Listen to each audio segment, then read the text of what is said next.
Welcome to Phoenix Institute and School. सबसे पहले हमने क्या किया मालूम है, एनसीईआरटी का लाइन टू लाइन किया। पर आप सोचोगे सर एनसीईआरटी का लाइन टू लाइन करने से एमसीक्यू में उस वो कॉन्सेप्ट को हम कैसे यूज़ करेंगे। तो अब यहाँ पे अच्छे अच्छे कॉन्सेप्ट वाले कुछ मैं क्वेश्चन लेता हूँ, जिससे क्या होगा मालूम है, आपको पता चलेगा कि कौन से क्वेश्चन का आंसर कौन सी स्टाइल से मुझे लिखना है। सबसे इजी क्या होता है मालूम है बेटा, एमसीक्यू सबसे इजी होता है। अब आप सोचोगे सर आप मजाक कर रहे हो। मजाक नहीं कर रहा हूँ, रियल में बता रहा हूँ। क्यों? क्योंकि क्वेश्चन पढ़ने के बाद में मेरा जो आंसर आता है ना, मुझे तो वो 4 ऑप्शन में से ढूंढना है। आप क्या करते हो मालूम है, क्वेश्चन पढ़ने से पहले 4 ऑप्शन देख लेते हो। उसमें तो कंफ्यूजन ही होगी ना बेटा। तो चलो हम ज़्यादा टाइम आपका नहीं बिगाड़ते, कुछ अच्छे वाले एमसीक्यू लेते हैं, जिससे क्या होगा, आपने जो पढ़ाई की है ना, वो पढ़ाई का मस्त रिवीजन हो जाएगा। आपको सिर्फ एक ही काम करना है, subscribe, like and maximum student को फॉरवर्ड। बराबर है? उतना काम आप करोगे कि नहीं करोगे?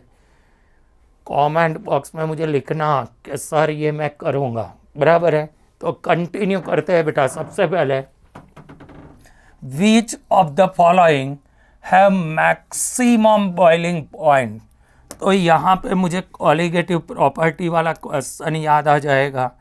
कॉलिगेटिव प्रॉपर्टी में हमने ऐसा कुछ पढ़ा था कि नंबर ऑफ पार्टिकल्स, जैसे नंबर ऑफ पार्टिकल्स इंक्रीज होते हैं वेपर प्रेशर डिक्रीज हो जाता है, बॉइलिंग पॉइंट इंक्रीज होता है।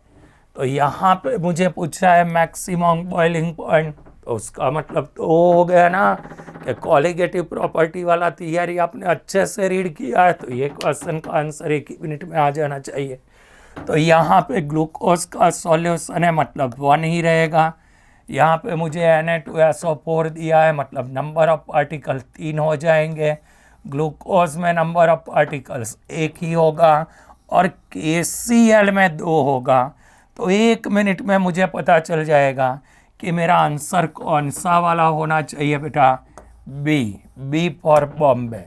जब भी आप कोई एमसीक्यू सॉल्व करते हो ना, तो कॉन्सेप्ट को रिवाइज कर लेना है। क्यों मालूम है, एमसीक्यू चेंज हो सकता है, बट अगर मुझे कॉन्सेप्ट अच्छे से पता हो ना, तो कोई मुझे पार्टिकल्स का पूछे, कोई बॉइलिंग पॉइंट पूछे, कोई फ्रीजिंग पॉइंट पूछे, कोई वेपर प्रेशर पूछे, कोई ऑस्मोटिक प्रेशर पूछे, मेरे एक ही टॉपिक में 4-5 एमसीक्यू का मेथड क्लियर हो जाता है। तो क्लियर बेटा आ गया। चलो उसके बाद में सेकंड वाले एमसीक्यू में जाते हैं। तो यहाँ मैंने लिखा है which of the following having same van't Hoff factor. तो बॉन्ड ऑफ फैक्टर का मतलब भी वही हो जाता है number of ion. Number of ions in the aqueous solution, it is not the van't Hoff factor of solution. तो यहाँ मुझे देख लेना है कि मुझे दिया है K3FeCN6। तो यहाँ मुझे 1 ही मिनट में पता चल जाएगा कि इसके 3 है, बॉक्स हमारा 1 ही होता है। तो यहाँ पे मेरा 4 आया। तो इसमें से जिसमें से भी 4 आयन रिमूव होते हैं वो मेरा आंसर हो गया। ध्यान से देखो, Al2SO4 थ्राइस, तो 2 + 3 यहाँ पे कितना हो गया 5। यहाँ पे 2 + 1 कितना हो गया 3। यहाँ पे 1 + 3 कितना हो गया 4। यहाँ पे 1 + 1 कितना हो गया 2। तो 4 वाला मेरा कौन सा आंसर आया, तो यहाँ पे C आंसर आ जाता है। Want of factor it means number of particles remove in the solution. Clear बेटा? चलो इसके आगे हम जाते हैं। What is the mole fraction of NaCl? मुझे NaCl का मोल फ्रैक्शन ढूंढना है। मुझे NaCl का मास दिया है, वाटर का मास दिया है। तो सबसे पहले मैं ढूंढ लेता हूँ मोल ऑफ NaCl। चलो, मोल का मतलब होता है मास डिवाइड बाय मोलार मास। तो ये मेरा हो गया 0.1। चलो दूसरे में मुझे 90 ग्राम दिया है, तो मतलब यहाँ पे आ जाएगा मेरा mole of water mass divide bye molar mass, तो ये मेरा हो गया 5 बराबर है। अब यहाँ पे मैं टोटल मोल ढूंढ लेता हूँ, तो टोटल मोल का फॉर्मूला मेरा दोनों का टोटल करना है, तो ये हो गया 5.1। अब मुझे ढूंढना है मोल फ्रैक्शन, तो मोल फ्रैक्शन के लिए हमारा कौन सा फॉर्मूला यूज़ होता है बेटा, तो मोल डिवाइड बाय टोटल मोल।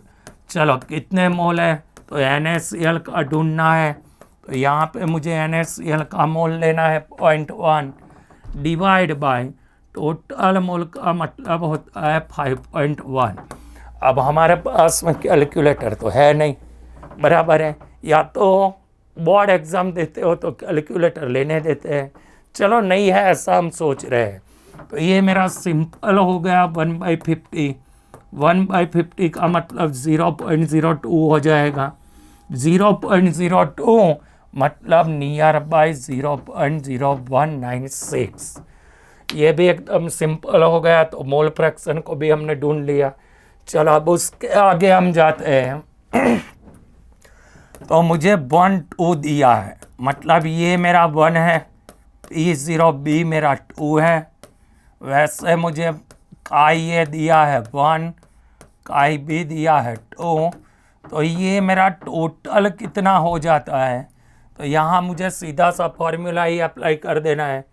चलो वेपर प्रेशर दे दिया है, फ्रैक्शन दे दिया है, और मोल फ्रैक्शन ऑफ ए मुझे ढूंढना है, तो ये तो सीधा ही हो गया ना, P0B काई ए काई B, तो बचा क्या, 2 वॉलेटाइल लिक्विड NB, एक्स भी दे दिया है, तो मोल फ्रैक्शन ऑफ ए, तो मोल फ्रैक्शन ऑफ ए तो यहाँ सीधा 1 2 आ गया, मतलब छोटी सी गलती होगी, यहाँ मुझे मोल दिए होने चाहिए। चलो तो ये मेरा मोल हो गया है Na, ये मेरा मोल हो गया है NB। अब इससे मैं निकालता हूँ टोटल मोल।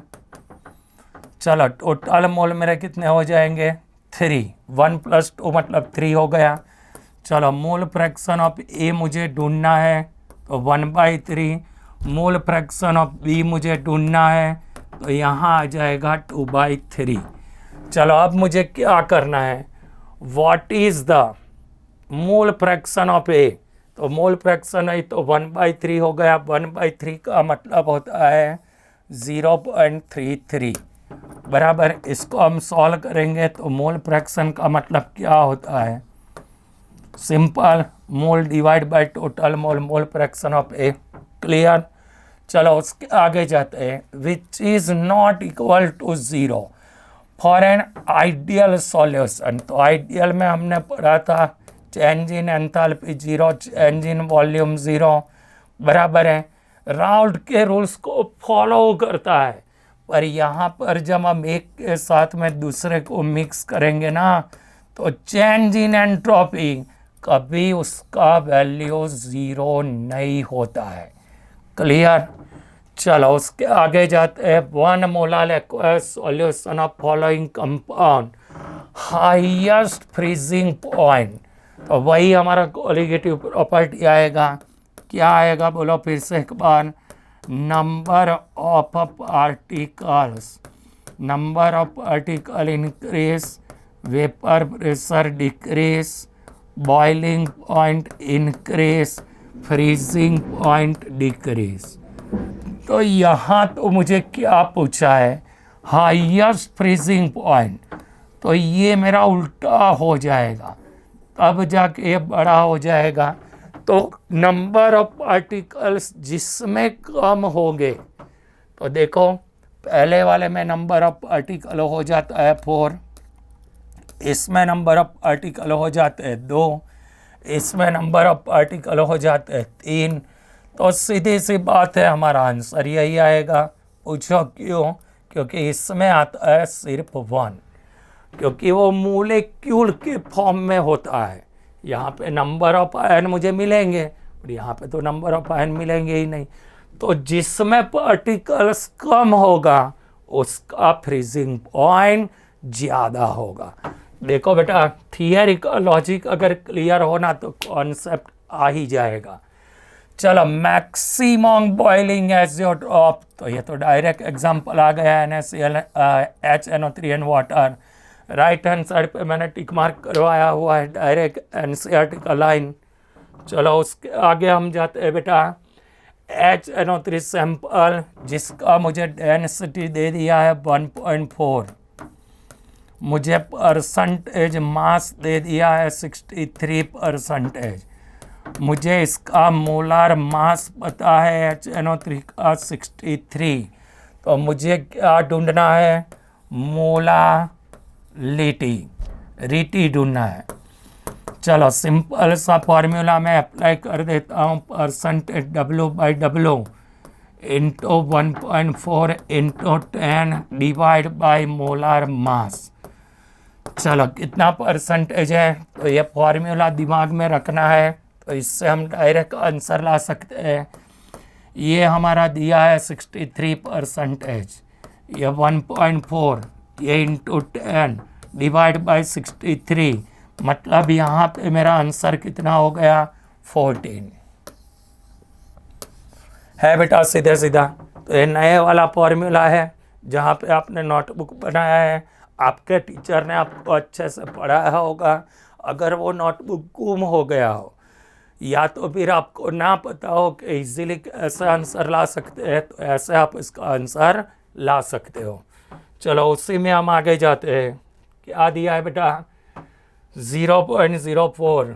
चलो ये रहा पॉजिटिव डेविएशन। तो पॉजिटिव डेविएशन में हमने मस्त लिखा था बेटा कि हाइड्रोजन बॉन्ड ब्रेक होना चाहिए। चलो हाइड्रोजन बॉन्ड ब्रेक होना चाहिए, तो यहाँ पे मुझे ऐसा बताओ जिसमें हाइड्रोजन बॉन्ड ब्रेक होता हो। तो एक में ही हाइड्रोजन बॉन्ड होता है, इथेनॉल। जब बॉन्ड ब्रेक हो जाएगा तो राउल्स के लॉ से पॉजिटिव डेविएशन एग्जाम्पल में लिखा ही है, मैंने अंडरलाइन करवाया हुआ है। चलो उसके आगे हम जाते हैं नॉर्मालिटी। तो ये तो सीधा ही फॉर्मूला है, normality equal to acidity otherwise basicity into molarity, basicity into molarity. चलो मुझे मोलारिटी दे दी है 0.04। अब H2SO4 के लिए हमारा एसिडिसिटी बेसिसिटी का वैल्यू 2 आता है, तो 0.08 नॉर्मल। तो अनदर वन फॉर्मूला जो ऑलरेडी आपको आता है कि नॉर्मालिटी से मैं डायरेक्ट मोलारिटी ढूंढ सकता हूँ, मोलारिटी से डायरेक्ट मैं नॉर्मालिटी ढूंढ सकता हूँ। क्लियर बेटा?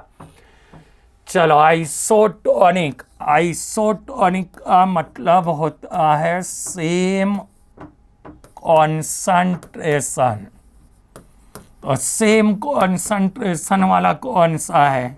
तो यूरिया के साथ में KCl, तो यहाँ तो 0.1 आएगा, यहाँ 0.2 आएगा, ये नहीं आएगा। चलो यहाँ पे 3 आयन है, यहाँ पे भी 3 आयन है, तो उसका मतलब 0.3 सेम कॉन्सेंट्रेशन सॉल्यूशन। तो आइसोटोनिक इंक्रीज होता है तो हाइपरटोनिक, डिक्रीज होता है तो हाइपोटोनिक। क्लियर बेटा? चलो उसी में आगे हम जाते हैं, चेंज विथ टेम्परेचर। तो यहाँ पे मैं लिखता हूँ कि जिसमें वॉल्यूम बढ़ जाता है वो टेम्परेचर के साथ में चेंज होता है। तो वॉल्यूम किस में आता है? मोलारिटी में आता है, नॉर्मालिटी में आता है, फॉर्मालिटी में आता है, ppm में आता है, V/V में आता है, W/V में आता है। ये सब ऐसे हैं जो टेम्परेचर के साथ में चेंज होते हैं। तो यहाँ मेरा आंसर हो गया फॉर्मालिटी। चलो उसके बाद में freezing point of urea solution, मतलब मुझे डेल्टा TF दिया है 0.6 सेल्सियस लिखो, केल्विन लिखो, सेम ही है। हाउ मच यूरिया, मतलब मुझे मास ऑफ यूरिया ढूंढना है। 3 kg वाटर, 3 kg का मतलब होता है 3000 ग्राम। चलो आगे मुझे मास ऑफ यूरिया मतलब M2 मुझे दे दिया है 60 ग्राम बाई मोल। मुझे कुछ नहीं करना है बेटा, ऐसे लिखते जाओगे फॉर्मूला अपने आप उड़ के आ जाएगा। चलो कौन सा फॉर्मूला हमारा है, delta T f equal to K f into small m. Delta T f equal to K f, यहाँ वन टॉप फैक्टर का वैल्यू 1 हो जाएगा क्योंकि यूरिया दिया हुआ है, M2 इंटू W1। चलो डेल्टा टी एफ मुझे कितना दिया है, तो डेल्टा टी एफ का वैल्यू मुझे दिया है 0.6, M2 मुझे कितना दिया है 60, W1 कितना दिया है 3000, डिवाइड बाय के एफ मुझे कितना दिया है 1.5, और ये चला जाएगा 1000। तो ये 3 तो अपने आप कट हो गए, 1.5 टूजा हो जाएगा। चलो 6 इंटू 16 इंटू 2 डिवाइड बाई 10, और 0 कट हो गया, तो ये मेरा हो गया 72 ग्राम हो गया। 1 मिनट में एक MCQ सॉल्व हो ही जाना चाहिए। 50 मिनट में 50 MCQ सॉल्व करने हैं, कहाँ दिमाग लगाना है, जो दिया है वो लिख देना है, फॉर्मूला अपने आप आ जाएगा, वैल्यू पुट करो, कट करो, कैलकुलेटर है, सटासट आंसर लेके आ जाओ। क्लियर बेटा। चलो which of the following base semi permeable membrane. तो बेस सेमी परमिएबल मेम्ब्रेन में मैंने बोला हुआ है, एक्स्ट्रा में लिखवाया था कॉपर हेक्सासाइनोफेरेट IV बराबर है कॉपर फेरोसाइनाइड। चलो कैलकुलेट द ऑस्मोटिक प्रेशर, मुझे कॉन्सनट्रेशन दे दिया है 0.25, टेम्परेचर 27 का मतलब हो गया 300 केल्विन, मुझे आर का वैल्यू दे दिया है 0.082 लीटर मोर केल्विन। चलो आगे मुझे 1.987 किलो कैलोरी में भी दिया है, पर मुझे लीटर वाला ही लेना है। मुझे ढूंढना है ऑस्मोटिक प्रेशर, सीधा मल्टीप्लिकेशन, C का मतलब 25 डिवाइड बाई 100, R का मतलब 0.08, तो 8 से डिवाइड में ले लेते हैं 100, और ये मेरा आ गया 300। चलो ये कट हो गया, इतना हो गया, ये 200 600 डिवाइड बाई 100, ये कट हो गया, 6 के अराउंड राउंड अप आपका आंसर आना चाहिए। क्लियर।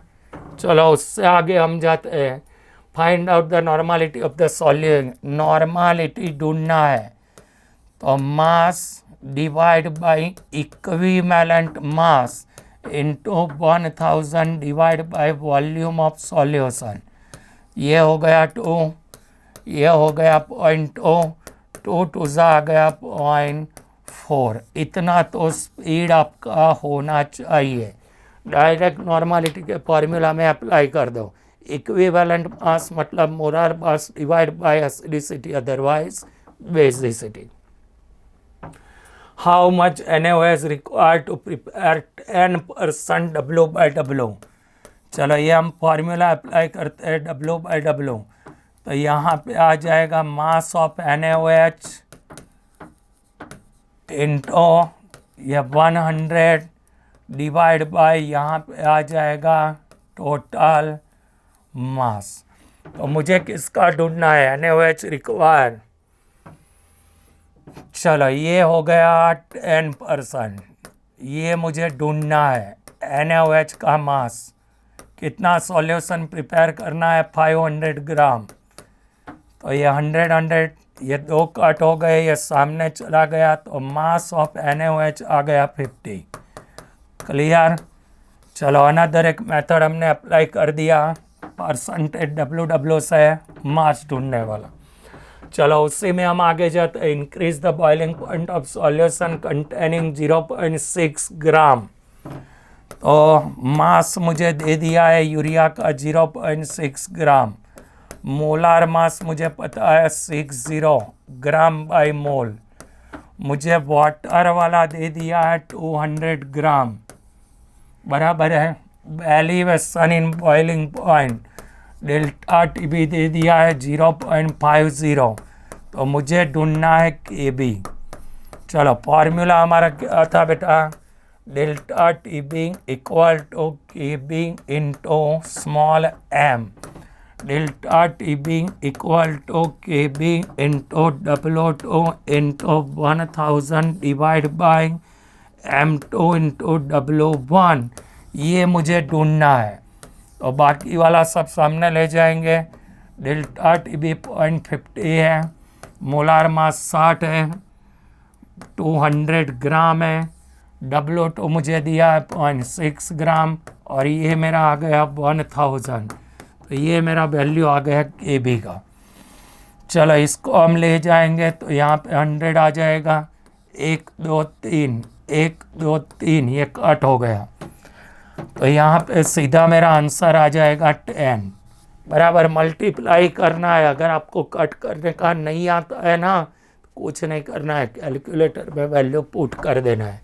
तो 10 केल्विन किलोग्राम मोल इनवर्स कहाँ दिया हुआ है, ये रहा, केल्विन किलोग्राम मोल इनवर्स, ये दोनों में सेम ही है, केल्विन किलोग्राम मोल इनवर्स, या बी टिक मार्क करो, सी करो, सेम ही है। 500 ग्राम 10% WW, ये वापिस आ गया बेटा, अभी हमने सॉल्व किया है 50 ग्राम। चलो if osmotic pressure of solution 27 degree 0.08, तो what will be the molarity, I equal to CRT।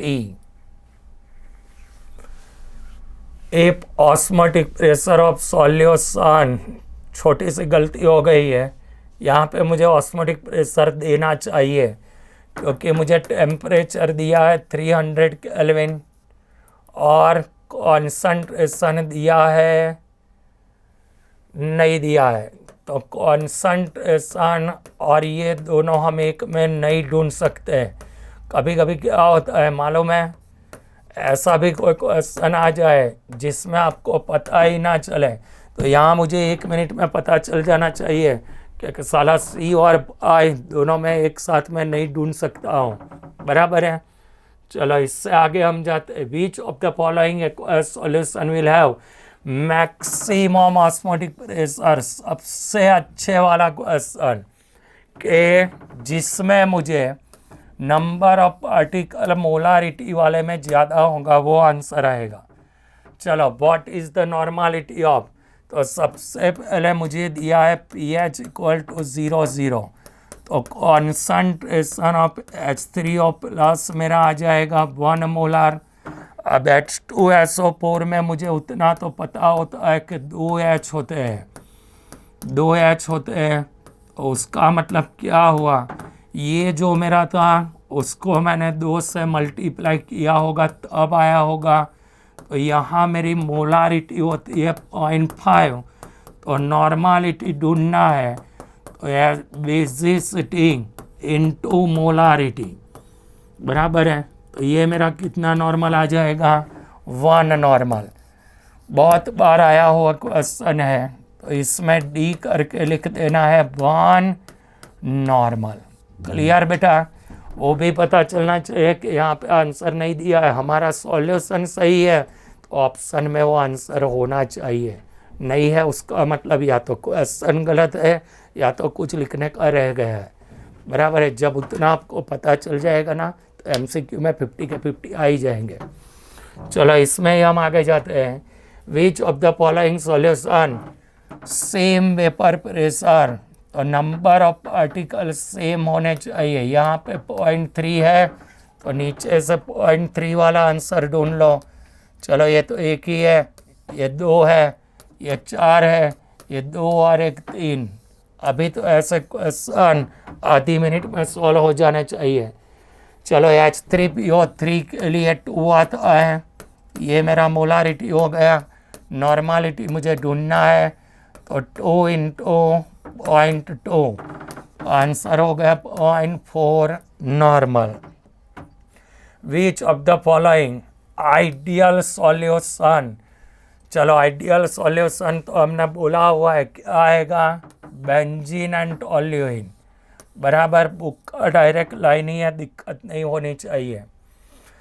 solid solute that can be dissolved in specified amount of given liquid solvent. तो solid solute liquid solvent कभी pressure पे depend नहीं करते हैं, बराबर ना। Does not लिखा है, टेम्परेचर पे डिपेंड करता है, दोनों का नेचर पे डिपेंड करता है। सॉलिड और लिक्विड आता है तो समझ जाना है किस पे डिपेंड नहीं करता है, प्रेशर पे। थियरी में हमने पढ़ा हुआ है। The molarity of an aqueous solution solute having fraction 0.25। चलो यहाँ मुझे मोल फ्रैक्शन दे दिया है, तो mole fraction of a solute ये मुझे दे दिया है 25। तो मोल फ्रैक्शन का मतलब होता है मोल डिवाइड बाय टोटल मोल, समझ रहे हो। फिर मुझे ढूंढना क्या है, मोलालिटी। तो मोलालिटी वाला फॉर्मूला में अप्लाई कर देना है।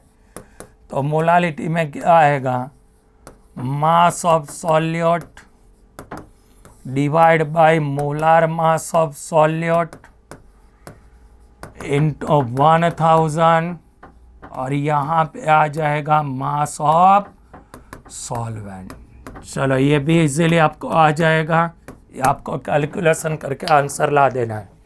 चलो इसके बाद में हम जाते हैं, यहाँ पे लिखा है सी वाटर में से सॉल्ट निकालने के लिए हम यूज़ करते हैं रिवर्स ऑस्मोसिस।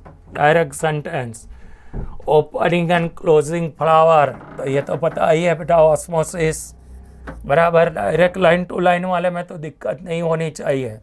चलो डिसोसिएशन का हमने फॉर्मूला लिखा था I-1 N-1, इसको सामने ले जाते हैं तो I-1, चलो ये इस साइड पे ला देते हैं, तो alpha N minus alpha plus 1 कहाँ पे दिया है I का वैल्यू, ये रहा। क्लियर ना बेटा, डिसोसिएशन एसोसिएशन ऐसे उल्टा के भी पूछ सकते हैं। चलो अब मुझे दिया है Raoult's law of volatile. Volatile के लिए हमने ये फॉर्मूला यूज़ किया था, मतलब U वाले में 2 होना चाहिए, ऐसा एक ही है, फिर भी हम कंफर्म करते हैं। V वाले में फर्स्ट वाला होना चाहिए, W वाले में थर्ड वाला होना चाहिए, राइट, बराबर। यहाँ पहले वाले से ही ख़त्म हो गया, वॉलेटाइल का मतलब P0 A P0 B वाला फॉर्मूला आएगा। चलो इसके आगे हम जाते हैं, German silver zinc copper and निकल किया हुआ है हमारा, जिसमें सिल्वर बिल्कुल नहीं होता है। हाँ चलो COS, तो सबसे पहले COS के 2 पार्ट होते हैं, CO2 प्लस, दूसरा आ जाता है S-2। सपोज मैंने इसका सॉल्युबिलिटी X मोलर लिया, तो KSP का वैल्यू हमारा हो जाता है दोनों का टोटल, तो X का वैल्यू हो जाता है स्क्वायर रूट में KSP। चलो मुझे KSP का वैल्यू दे दिया है 9 इंटू 10⁻⁻16, -16 का निकलेगा 10⁻8 और 9 का निकलेगा 3। तो ये जो X का वैल्यू है वो तो हमने सॉल्युबिलिटी के सिमिलर लिया था, तो ये भी इजी क्वेश्चन है। चलो सोडा वाटर 1 ही मिनट में आ जाना चाहिए, गैस लिक्विड में जाता है तो लास्ट में तो लिक्विड सॉल्यूशन बन जाता है ना, सोडा वाटर। चलो which of the following pair non ideal solution, तो ये सब हमने एग्जाम्पल में मैंने खुद से लिखवाया था कि HCl and water, HNO3 and water, क्लोरोप्रोमेन, एसीटोन, एनिलीन एंड फिनॉल, ये नॉन आइडियल सॉल्यूशन हो गया। चलो उसके आगे हम जाते हैं, Henry's law, if temperature increase, तो ये भी मैंने बोला था, टेम्परेचर इंक्रीज KH का वैल्यू इंक्रीज और सॉल्युबिलिटी डिक्रीज हो जाता है।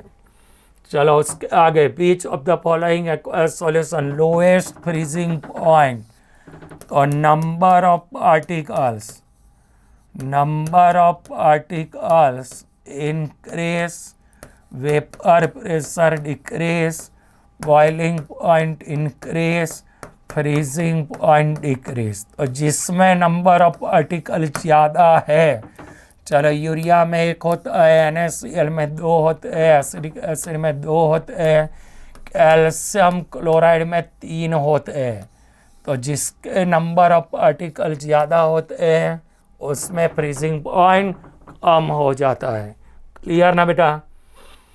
चलो 44 ग्राम ऑफ CO2, तो यहाँ पे मेरा मोल ऑफ CO2 क्या आ जाएगा? Mole of CO2 mass divide by molar mass, तो ये हो गया 1। दूसरे में हम ढूंढते हैं मोल ऑफ N2, चलो मास डिवाइड बाय मोलर मास, तो ये 1/2 मतलब ये 0.5 हो गया। हमारे टोटल नंबर ऑफ मोल हो गए 1.5। मुझे मोल फ्रैक्शन ऑफ CO2 ढूंढना है, तो mole fraction of CO2, mole of CO2 divide by total mole, 10 divide by 1.5 नहीं 10 डिवाइड बाय 15, चलो 10 डिवाइड बाय 15 का मतलब 2/3, 2/3 का मतलब होता है 2/3 ही दे दिया है। बिना कैलकुलेटर के भी हम ढूंढ सकते हैं। देखो बेटा बराबर है, थोड़ा कैलकुलेशन आना चाहिए क्योंकि नीट का एग्ज़ाम देने जाओगे, JEE का एग्ज़ाम वापस देने जाओगे, ऐसा इजी होते हैं, कुछ हार्ड नहीं होता है भाई। चलो आगे 0.01 मोलर सॉल्यूशन रेशियो पूछा है, तो यहाँ पे यूरिया का आता है 1, कॉमन सॉल्ट का मतलब NaCl, तो NaCl का हो जाएगा 2 और Na2SO4, तो Na के 2 और SO4 का 1 मतलब हो जाता है 3। तो हमारा रेशियो आ गया 1:3। क्लियर? तो अगर आप NCERT अच्छे से कर देते हो ना, कॉन्सेप्ट अच्छे से कर देते हो, तो कॉन्सेप्ट का यूज़ भी आपको आ जाएगा। सभी चैप्टर से अच्छे वाले MCQ मैं आपको निकाल के दूंगा।